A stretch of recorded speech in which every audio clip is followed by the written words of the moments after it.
Assalamualaikum warahmatullahi wabarakatuh. Perkenalkan, nama saya Diki Tama Putra dengan NPM 2021020048, Prodi Hukum Tata Negara. Di sini saya akan membacakan makalah saya yang berjudul Perintah Menyampaikan Amanat, Menegakkan Keadilan dan Persaksian yang Benar. Adapun tujuan saya membuat makalah ini adalah yang pertama agar kita dapat memahami pengertian ayat Al-Quran. Yang kedua, agar kita dapat mempelajari hadis menjaga amanat dan keadilan. Yang tiga, agar kita dapat mempelajari kandungan hukum dalam ayat dan hadis. Yang keempat, agar kita dapat mengetahui kasus. Dan yang kelima, agar kita dapat menganalisis kasus.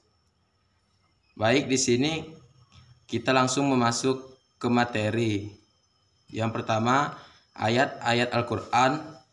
Quran surat An-Nisa ayat 58. Innallaha yakmurukum antu adu ammanati ila ahliha wa iza haramatum bin nanasi antakumu bi azi innallaha ni'ima yaizukum bihi innallaha kana sami'an basir, yang artinya sesungguhnya Allah menyuruh kamu menyampaikan amanat kepada yang berhak menerimanya dan menyuruh kamu apabila menetapkan dengan adil. Sesungguhnya Allah memberi pengajaran yang sebaik-baiknya kepadamu. Sesungguhnya Allah adalah Maha mendengar lagi Maha melihat. Quran surat An-Nisa ayat 58 tentang amanat dan berbuat adil. Adapun ayat 58 ini turun pada waktu penaklukan kota Mekah tahun 8 Hijriah. Saat itu Nabi SAW memanggil Utsman bin Talhah dan meminta kunci Ka'bah. Ketika akan diberi, tiba-tiba Abbas, paman Nabi, meminta agar dia yang memegang kunci tersebut. Utsman enggan, Nabi tetap memintanya, lalu membuka pintu Ka'bah dan masuk ke dalamnya. Lalu keluar lagi untuk tawaf berkeliling Ka'bah. Setelah itu datanglah Jibril membawa wahyu ayat 58 tersebut yang isinya memerintahkan agar kunci itu dikembalikan ke penjaganya. Dan adapun ayat Al-Quran selanjutnya adalah Quran surat An-Nisa ayat 135 yang berbunyi, Ya ayyuhallazina amanu wa mina bil khisi suhada Allahi wa wallahala anfusikum aul lidaini wal akrobina iyakun khonian fakiran fallahu awla bihim falat tatabiul wa anta diru wa anta kutu izu innallaha kana bima ta'maluna kabiro, yang artinya wahai orang-orang yang beriman, jadilah kamu orang yang benar-benar penegak keadilan, menjadi saksi karena Allah biarpun terhadap dirimu sendiri atau ibu bapak dan kaum kerabatmu, jika ia kaya ataupun miskin, maka Allah lebih tahu kemaslahatannya. Maka janganlah kamu mengikuti hawa nafsu karena ingin menyimpang dari kebenaran. Dan jika kamu memutarbalikkan kata-kata atau enggan menjadi saksi, maka sesungguhnya Allah adalah Maha mengetahui segala apa yang kamu kerjakan. Quran surat An-Nisa ayat 135 ini turun berkaitan dengan peristiwa ada dua orang bersengketa dan mengadu pada Nabi, yang satu fakir dan yang lain kaya. Nabi ingin berpihak kepada si fakir dengan alasan bahwa orang fakir itu tidak mungkin berbuat zalim kepada orang kaya. Allah Subhanahu wa Ta'ala lalu mengingatkan Nabi agar tetap berbuat dan memutus dengan adil kepada kedua belah pihak, baik yang fakir maupun yang kaya. Yang selanjutnya adalah hadis tentang menjaga amanat dan keadilan. Hadis tentang menjaga amanat yang berbunyi, Hatobana Nabi SAW wa qala laimana liman la amantalahu waladina liman la ahdalahu, yang artinya Nabi SAW berkhutbah, tidak ada keimanan yang sempurna bagi yang tidak amanah, dan tidak ada agama bagi seorang yang tidak memenuhi janji.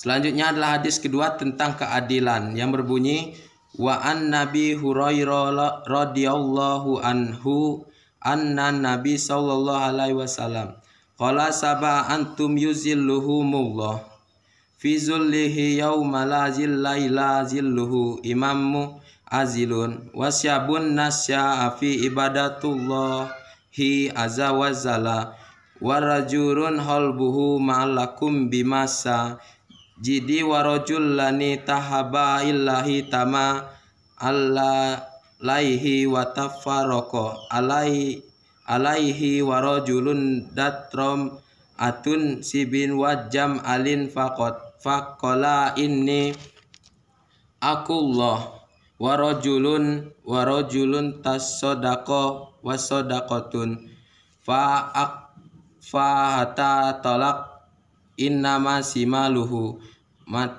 matun fiku yuminun warajulun jakarallahu khaliyun fad'anahum mata farakun alaiha, yang artinya diriwayatkan dari Abu Hurairah bahwa Nabi SAW bersabda, ada 7 golongan yang dilindungi oleh Allah pada hari tiada perlindungan terkecuali dirinya. Yang pertama adalah pemimpin yang adil. Selanjutnya adalah C, kandungan hukum dan ayat dan hadis. 1. Allah memerintahkan agar menyampaikan amanah kepada yang berhak menerimanya. Jika amanah berupa barang titipan, maka tidak boleh dikembalikan sebelum waktunya, kecuali jika diminta pemiliknya. Yang kedua, ayat-ayat dan hadis di atas menetapkan keadilan sebagai prinsip hukum dan di pengadilan yang harus ditegakkan dengan tegas, tanpa takut dan ragu-ragu. Dengan keadilan, maka dunia bisa sejahtera. 3. Keadilan harus ditegakkan kepada siapapun yang bersengketa, baik kawan atau lawan, muslim atau non-muslim, kerabat atau orang lain. Yang keempat, persaksian. Dalam kasus hukum harus dilaksanakan dengan benar dan jujur, bukan dusta atau palsu, walaupun persaksian itu dirujukan kepada diri sendiri, kedua orang tua atau kerabat sendiri, karena kebenaran adalah nilai mulia yang harus dijunjung tinggi, menjadi acuan dalam membuat keputusan. Perintah yang memuat pelanggaran atau menyeleweng dari kebenaran tidak boleh ditaati dan dilaksanakan. Yang kelima, persaksian anak terhadap orang tua adalah boleh menurut para ulama, sedangkan persaksian orang yang tua terhadap anaknya masih diperselisihkan. Ada yang membolehkan dan ada yang melarang. Yang keenam, orang yang berbuat adil, baik pemimpin, hakim atau orang biasa, akan mendapat tempat mulia di hari kiamat nanti di sisi Allah Subhanahu wa taala.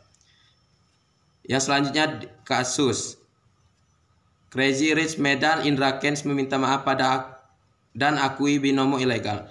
Selebgram sekaligus pengusaha Indra Kesuma atau yang lebih dikenal dengan Indra Kents mengunggah sebuah tulisan di akun Instagramnya. Di dalam unggahan tersebut, Indra mengaku salah dan meminta maaf atas konten-konten yang pernah dibuatnya terkait aplikasi binomo. Izinkan saya menyampaikan permohonan maaf kepada para pihak yang dirugikan karena konten-konten binary option yang pernah saya upload, tulis Indra Kents dalam unggahannya tersebut. Seperti dikutip dari akun Indra Kents pada Jumat 18 Februari 2022. Dalam akun Instagram pribadinya, Indra Kents juga memberikan klarifikasinya atas kasus penipuan binomo yang juga melibatkan dirinya. Indra mengakui bahwa konten binary option hanya untuk berbagi pengalaman pribadinya, sehingga ia tak menyangka ternyata banyak yang mengikutinya dan merasa dirugikan akibat konten yang dibuatnya. Indra juga menegaskan akan bersikap kooperatif dan mengikuti semua proses hukum yang ada untuk menyelesaikan permasalahan ini. Yang selanjutnya adalah analisis kasus. Menurut saya, kasus yang dilakukan oleh Indra Kents adalah hal yang salah secara hukum Islam maupun secara hukum perundang-undangan, karena dapat merugikan seluruh masyarakat dan Indra Kents juga termasuk tidak amanat dalam bekerja. Sebab semua yang dilakukannya jelas-jelas untuk merugikan orang banyak dan jelas hal tersebut dilarang oleh hukum. Dan ada pula pendapat ulama serta pendapat hukum secara Islam dan secara hukum perundang-undangan yang berlaku mengenai kasus tersebut sebagai berikut. 1. Menurut pendapat ulama, hal tersebut haram dalam Islam karena seorang muslim dituntut untuk berlaku jujur dalam segala urusannya. Yang kedua, menurut hukum Islam, Islam mengharamkan seluruh macam penipuan baik dalam masalah jual beli maupun dalam seluruh macam muamalah. Seorang muslim dituntut untuk berlaku jujur dan dalam seluruh urusannya. Sebab keikhlasan dalam beragama nilainya lebih tinggi daripada seluruh usaha duniawi. Yang ketiga, menurut hukum perundang-undangan, perkara penipuan diatur dalam pasal 378 KUHP yang menyebutkan barang siapa dengan maksud hendak menguntungkan diri sendiri atau orang lain dengan melawan hak, baik dengan memakai nama palsu atau keadaan palsu, baik dengan akal dan tipu muslihat, maupun dengan karangan perkataan bohong, membujuk orang supaya memberikan suatu barang, membuat utang dan menghapuskan piutang, dihukum karena penipuan dengan hukuman penjara selama-lamanya 4 tahun. Yang selanjutnya adalah penutup. Kesimpulan dari uraian di atas dapat disimpulkan bahwa dalam hidup kita perlu menerapkan sifat amanat, menegakkan keadilan dan persaksian yang benar, agar hidup kita terhindar dari hal-hal yang tidak baik dan melenceng. Berlaku adil adalah perintah Allah. Jelas bahwa ini adalah perintah Allah. Karena itu jika kita tidak berlaku adil, itu menyalahkan perintah, yang artinya kita berdosa. Disebutkan dalam Al-Quran surat An-Nisa ayat 58 yang artinya sesungguhnya Allah menyuruh kamu untuk menyampaikan amanat kepada yang berhak menerimanya. Dan apabila kamu menetapkan hukum di antara manusia, hendaknya kamu menetapkan dengan adil. Sesungguhnya Allah sebaik-baiknya yang memberi pengajaran kepadamu.